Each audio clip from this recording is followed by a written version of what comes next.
Hello friends, my name is Kim Gruey and I'm the facilitator for this course, and if you're looking at this video it means you're in the right place, and that is assessment strategies that engage students.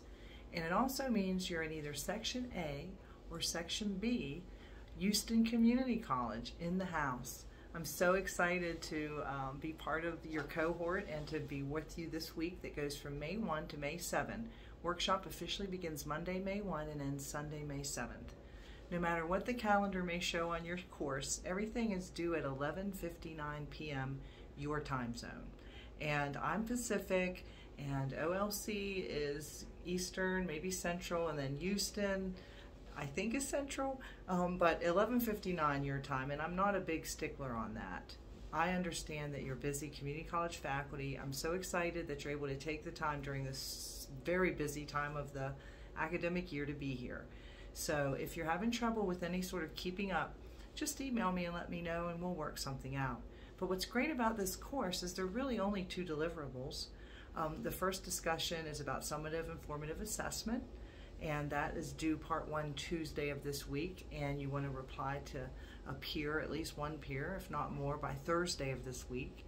And then the other big deliverable is just sharing and providing review for an assessment sort of matrix. You provide a couple of objectives from one of your courses or several of your courses, and then you provide some examples of summative and formative assessment that you can use to assess that, and you'll use a matrix to align the objective with the activities with the assessments.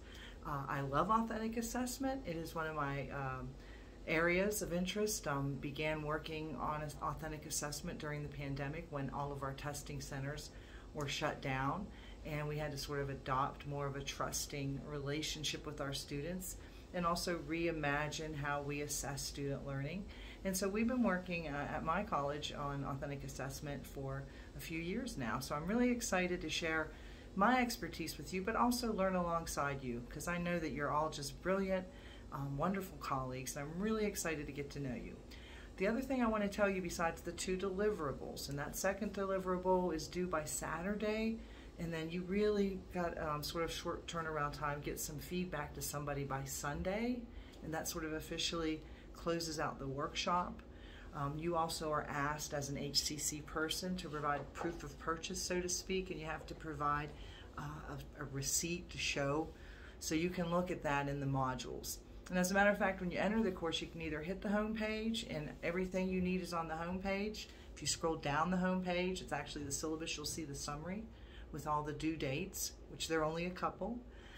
And the only other thing that's quote due, and I really hope you'll participate in, it's optional but highly encouraged, introduce yourself to us. There is an introductions discussion, and I've put that on your calendar, so you'll see it on your calendar, but you have to go into the course modules to actually click on and participate in that introduction.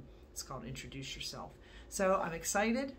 If you need anything, email me. If there are questions about the class in general, go ahead and do the support forum discussion, and I'm following and subscribing to that.